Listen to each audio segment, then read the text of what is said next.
I was a successful software engineer in Seattle, with a life many would envy.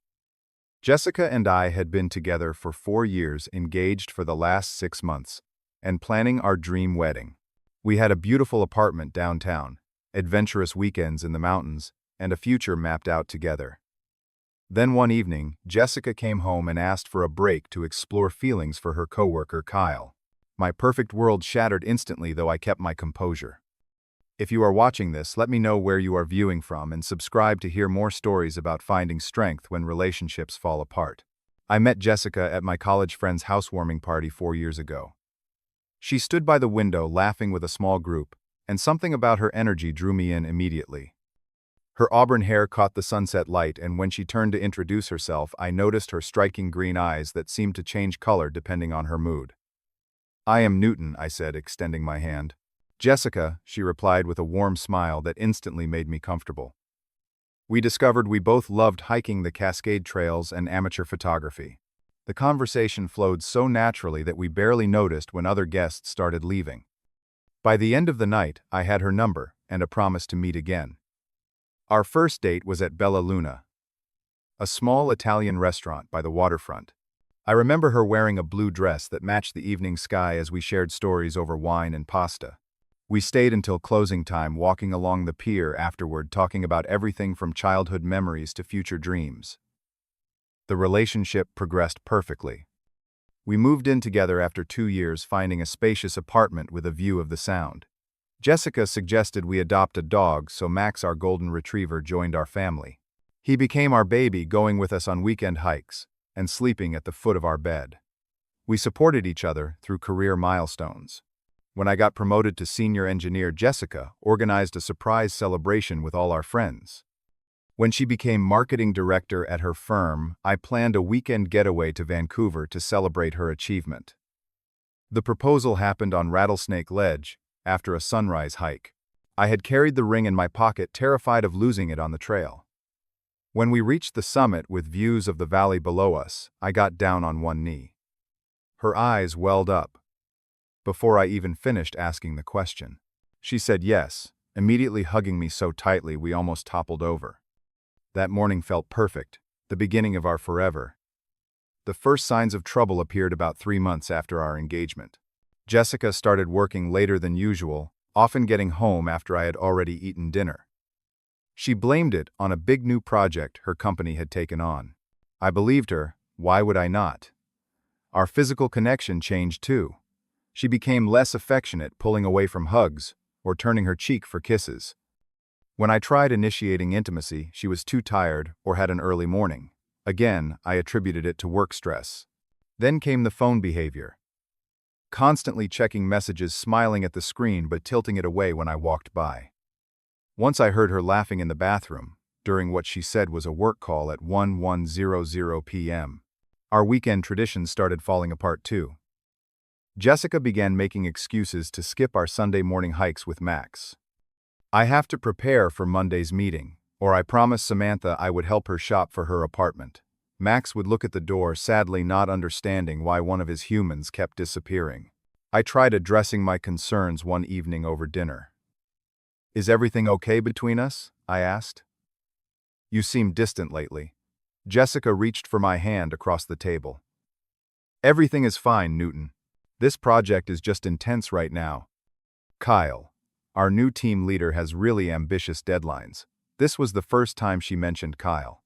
Something about the way she said his name, a slight softening of her voice, triggered an instinctive response in me.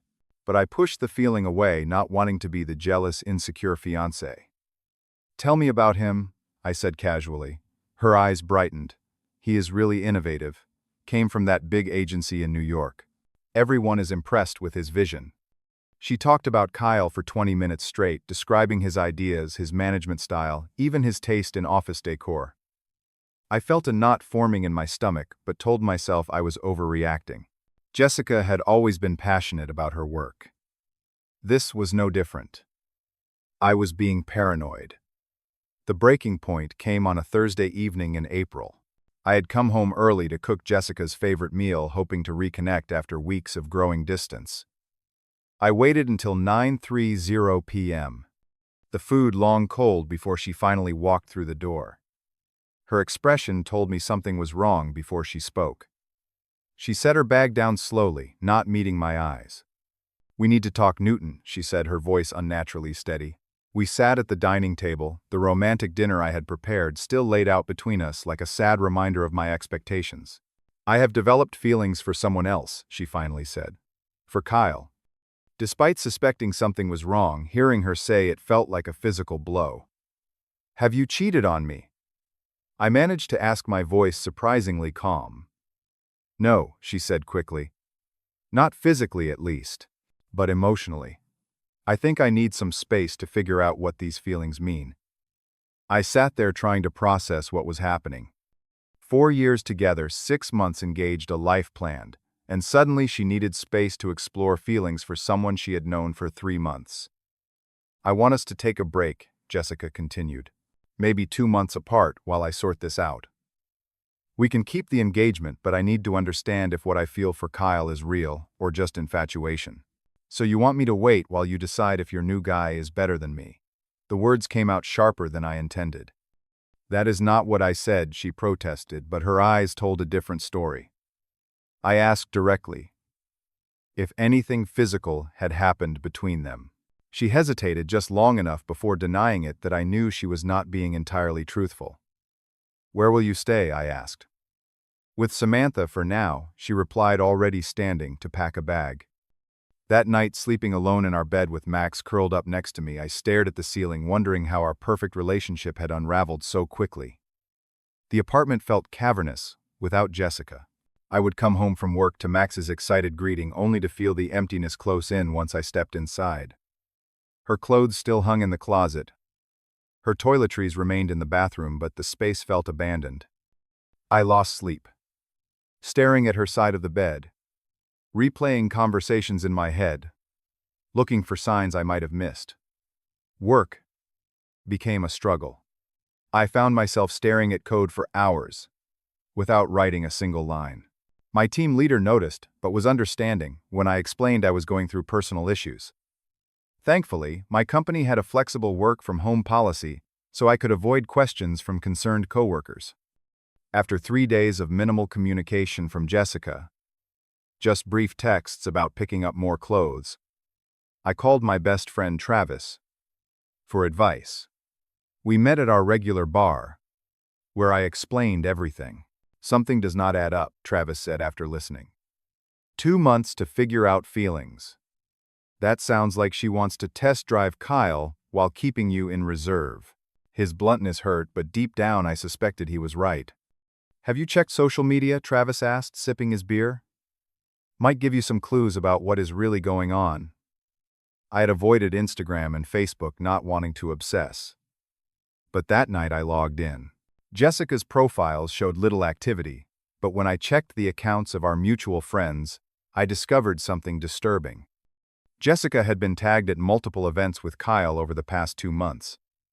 Dinners, a concert, even a weekend trip to Portland that she had told me was a girls' weekend with work colleagues.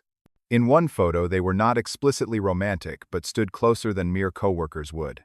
Even more painful was realizing several of our friends knew. Comments like, "You two look great together," and "So happy to see you enjoying yourself," suggested they were aware of whatever was developing between Jessica and Kyle. I texted our mutual friend Jordan, someone I trusted to be straight with me. We met for coffee the next morning. "I did not want to be the one to tell you," Jordan admitted, looking genuinely uncomfortable. "Jessica and Kyle have been flirting for months. Everyone at her office knows." "Why did no one say anything to me?" I asked, trying to keep my voice steady. "She told people you two had an understanding, that you were going through a rough patch and taking some space." Jordan hesitated. "And honestly, Newton, she has been complaining about you for a while, complaining about what Jordan looked like he wished he could disappear. That you were too predictable, too comfortable. She told Samantha you never surprised her anymore, that your relationship had lost its spark. She said Kyle made her feel alive again." Each word felt like a needle. The Jessica who said these things was unrecognizable to me. Or perhaps I had never really known her. After a week of minimal contact, I texted Jessica asking to meet at a neutral location, the coffee shop where we had spent countless Sunday mornings.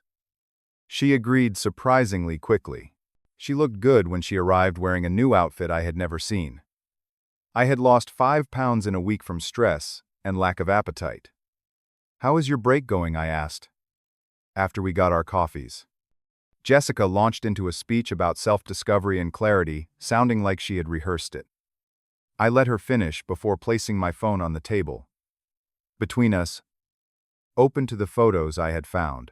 "You have been seeing Kyle longer than you admitted," I said calmly. "These are from 2 months ago. The Portland trip was with him, not your girlfriend's." Her expression shifted from surprise to defensive anger. "You are checking up on me, going through my friend's social media. That is exactly the controlling behavior I needed space from." The attempt to flip the situation infuriated me, but I stayed composed. Wanting honesty from my fiancé is not controlling. "You lied about Portland. You have been complaining to our friends that I am boring and predictable while sneaking around with your boss. You have been distant for months," she countered. "Always working late, never wanting to try new things. Kyle appreciates my creative ideas. I worked late twice last month. You have been out 4 nights a week since February," I replied. "But this is not about who worked more hours. It is about honesty." Then came the truth I had suspected but dreaded hearing. "I have been staying at Kyle's apartment, not Samantha's," Jessica admitted, tears forming. "But I still care about you, Newton. I needed to be sure about Kyle before making a permanent decision." The realization hit me like ice water. "You wanted to keep me as a backup option." She did not deny it. "Relationships are complicated. Kyle excites me, but you are stable, reliable." In that moment, something shifted inside me. The pain was still there, but now accompanied by clarity. I reached into my pocket and placed her engagement ring on the table. "I am not a backup plan. We are done." Jessica's eyes widened. She had expected me to fight for her, to beg, perhaps to compete with Kyle for her affection. My calm finality shocked her. "Newton, wait. There is nothing more to discuss. Keep the ring, sell it, give it to Kyle, whatever you want. But do not contact me again." I walked out, ignoring her calls behind me. For the first time since she asked for the break, I felt a sense of control returning. Back at our apartment, I packed essential clothes, my laptop, and important documents.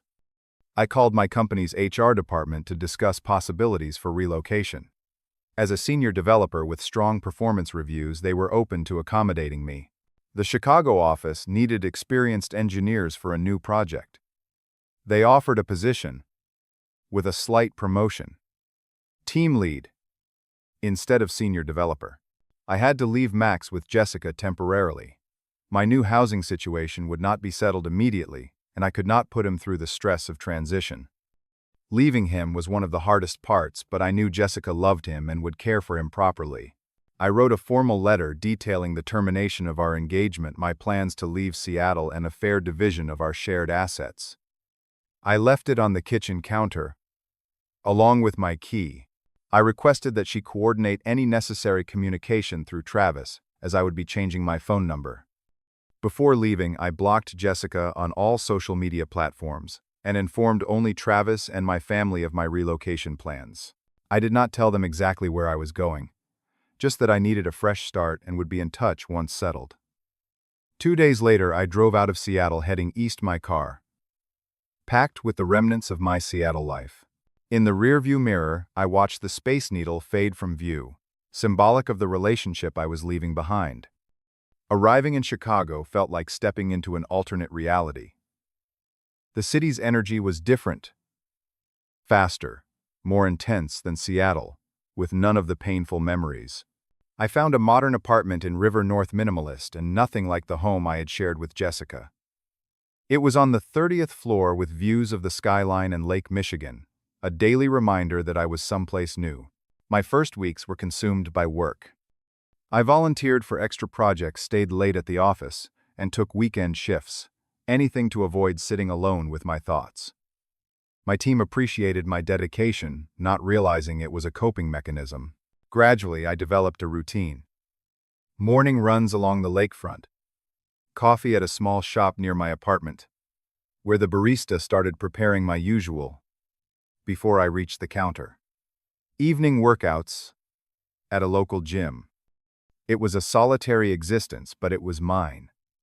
Controlled, predictable in a way that now felt comforting rather than boring. A colleague named Rachel noticed my isolation and made efforts to include me in team activities.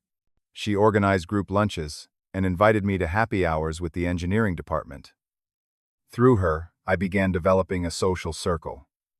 Rachel was intelligent, direct, and kind. No games or hidden agendas. Our conversations stayed professional but sometimes veered into personal territory. She knew I had left Seattle after a relationship ended, but never pressed for details. At Rachel's suggestion, I started seeing a therapist. Dr. Winters helped me process the grief and betrayal. You are mourning not just the relationship but the future you had planned, she explained during one session. That is a significant loss. Through therapy, I began recognizing patterns in my relationship with Jessica. How I had prioritized her happiness above my own. How her subtle criticisms had gradually eroded my confidence. How I had ignored red flags because I was so invested in our future. I also discovered new aspects of myself. I joined a boxing gym, something Jessica had discouraged as too aggressive. I resumed photography, focusing on urban landscapes rather than the natural scenes Jessica had preferred. I started cooking elaborate meals for myself, experimenting with cuisines Jessica had never enjoyed. 3 months into my new life, I was beginning to feel genuinely content. Then the strange occurrences began. First came calls from unknown numbers that would hang up when I answered. I dismissed these as telemarketers. Then a colleague mentioned someone had called the office, asking for my contact information, claiming to be an old friend from Seattle. One evening, while walking home, I felt someone watching me. I turned to see a figure duck into a doorway, but when I approached, no one was there. I told myself I was being paranoid. Then came the email from an unfamiliar address. I miss watching you sleep. The way your eyelashes flutter when you dream. It was an intimate detail only Jessica would know about me. A week later, I found a note slipped under my apartment door. I know you are still angry, but we need to talk. I made a mistake. It was not signed, but I recognized Jessica's handwriting. How had she found my address? I had been careful to keep my new location private. I installed a security camera outside my door that connected to my phone. 3 days later, it captured Jessica standing outside my apartment looking disheveled, nothing like the polished woman I had known. She knocked repeatedly, then slid another note under the door before leaving. She created fake social media accounts to contact my new friends. Rachel showed me a message she had received. How long have you been sleeping with Newton? He is still engaged to me. Rachel was confused and concerned. I had to explain my past, something I had hoped to leave behind. The final straw was a voicemail from a number I did not recognize. Kyle cheated on me with his assistant. You were right about him. I made a terrible mistake, Newton. Please call me back. I still love you. I consulted with the building security and showed them the camera footage. They agreed to alert staff about Jessica and prevent her from entering the building. I documented every contact attempt, every note, every fake account she created to reach me. Just when I thought the situation could not get more complicated, I received a call from the lobby one Saturday morning. There is a couple here to see you, sir. Thomas and Diana Williams, Jessica's parents. I had always liked them and had even maintained occasional contact with Thomas after the breakup. I agreed to let them up, curious about their unexpected visit. Thomas looked older than when I had last seen him 6 months ago. Diana's eyes were red-rimmed, suggesting recent tears. They sat stiffly on my sofa, declining offers of coffee or water. We came to apologize for Jessica's behavior. Thomas began, his deep voice heavy with embarrassment. We did not raise her to act this way. She has been. Diana paused, searching for words. unstable since things ended with Kyle. Thomas explained that Kyle had indeed cheated on Jessica within 2 months of their relationship becoming official. She had fallen into depression afterward, fixating on the idea that losing me was her greatest mistake. She hired a private investigator to find you, Thomas admitted, looking ashamed. We only discovered this last week when we found the invoice in her apartment. We came as soon as we realized how far this had gone. We are so sorry, Diana added, her voice breaking. We always thought of you as family. The way this ended, it is not what we would have wanted. They explained that Jessica had returned to Seattle after her relationship with Kyle imploded, expecting to resume her old life. Finding me gone had triggered what Thomas called obsessive behavior. We are here to ask a favor, Thomas said finally. Would you consider speaking with her, just once? The therapist thinks it might help her move on if she gets closure. I looked at these two people I had once expected to call my in-laws. They were good people, caught in an uncomfortable situation trying to help their daughter. But their request was not something I could accommodate. I am sorry, I said sincerely, but I cannot do that. Jessica made her choice months ago. Her current problems are not my responsibility to fix. Diana began crying softly. She talks about you constantly, about your life together, about Max. Max, I repeated. How is he healthy? But he misses you, Thomas said. Jessica's apartment does not allow pets. He is staying with us. The thought of Max waiting for someone who would never return hit me hard. But reconnecting with Jessica would only encourage her behavior and reopen wounds that were finally healing. I truly hope Jessica gets the help she needs, I told them. But that help cannot come from me. If you want to support her, convince her to focus on professional therapy, not on reconnecting with me. Thomas nodded, reluctantly understanding my position, even if it was not what they had hoped for. As they were leaving, Diana turned back. She is still our daughter, and we love her. But what she did to you was wrong. We wanted you to know we see that. Their visit left me shaken. Jessica's stalking had escalated beyond what I had imagined possible. It was time to take more formal action. After Jessica's parents' visit, I contacted a lawyer specializing in harassment cases. Lisa Goldberg was direct and efficient, explaining my options clearly. Based on the evidence you have, the notes, emails, security footage, and witness accounts, we have grounds for a restraining order, she explained. But you will need to appear in court in Seattle. The thought of returning to Seattle, of potentially facing Jessica, made my stomach knot. But this needed to end. I agreed to fly back the following week. I documented every instance of contact: 17 calls from unknown numbers, 5 notes left at my apartment, 8 fake social media accounts created to contact my friends and colleagues, and 3 appearances captured on security cameras. Lisa compiled these into a compelling case. The court date arrived faster than expected. I flew to Seattle on a Tuesday morning, staying with Travis rather than at a hotel where Jessica might look for me.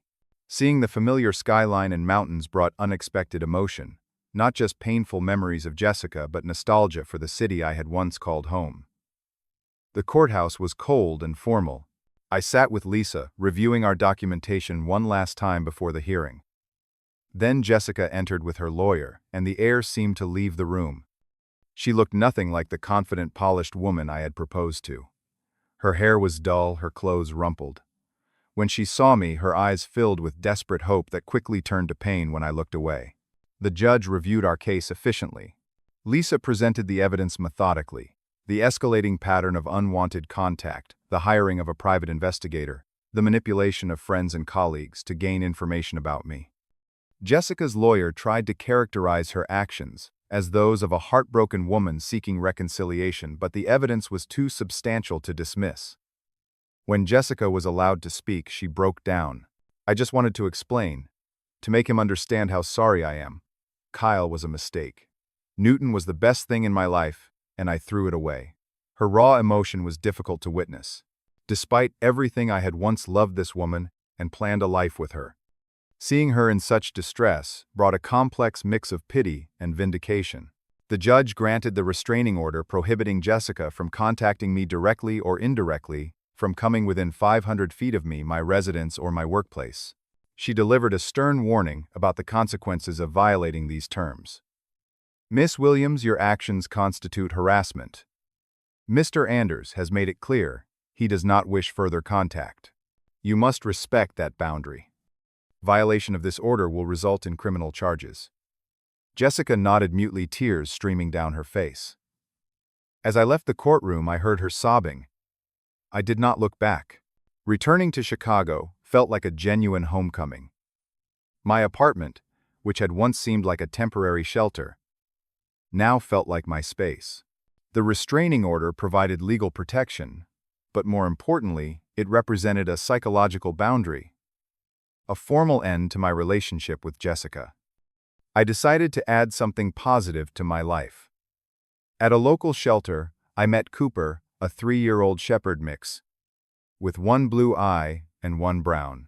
His previous owner had surrendered him due to a move, and he had been waiting for adoption for months. Something in his cautious optimism resonated with me. We connected immediately, and I brought him home that weekend. Cooper filled a void Max had left. Different in personality, more independent, less overtly affectionate, but loyal and intelligent. He accompanied me on my morning runs and slept beside my bed. Having another living being in the apartment transformed it from a place I stayed to a home. My friendship with Rachel developed gradually. We began spending time together outside work, visiting museums, trying new restaurants, attending concerts. She was patient with my hesitation, understanding that I was still processing my past relationship. When I finally told her the full story of Jessica, she listened without judgment. "Thank you for trusting me with that," she said simply. 6 months after moving to Chicago, I asked Rachel on an official date. Our relationship progressed naturally, built on friendship and mutual respect rather than intense passion. It was different from what I had with Jessica, but in many ways healthier. I rediscovered old interests Jessica had subtly discouraged. Playing guitar, watching old science fiction films, hiking alone. I advanced in my career, leading a successful project that earned recognition throughout the company. I took a solo trip to Europe, spending 3 weeks exploring cities I had always wanted to visit. Nearly a year after leaving Seattle, I received an envelope forwarded through my lawyer. Inside was a letter from Jessica, sent through her own attorney to comply with the restraining order. "Newton, I am writing not to ask for forgiveness or reconciliation, but to offer a genuine apology. My behavior was selfish and inexcusable. I betrayed your trust, then refused to accept the consequences of my actions. The pain I caused you is my greatest regret. I am getting professional help now and taking responsibility for my choices. I have moved to Portland for a fresh start. You deserve happiness, and I am sorry I tried to disrupt your new life. I will respect your boundaries completely from now on.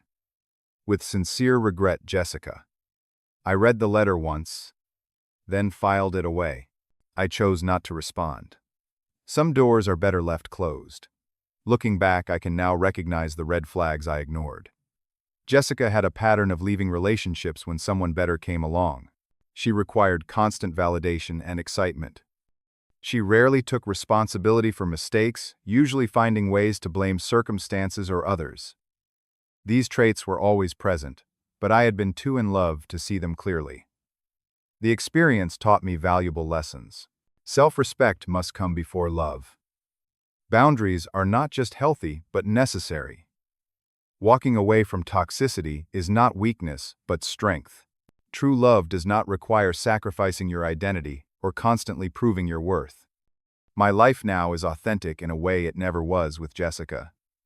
My relationship with Rachel is built on mutual support rather than dependency. My friendships are genuine. My career satisfying. The pain Jessica caused led me to rebuild my life on a stronger foundation. If you are facing betrayal or heartbreak, remember that sometimes the most powerful response is not fighting for someone who has devalued you, but walking away with dignity and creating a life they can no longer access.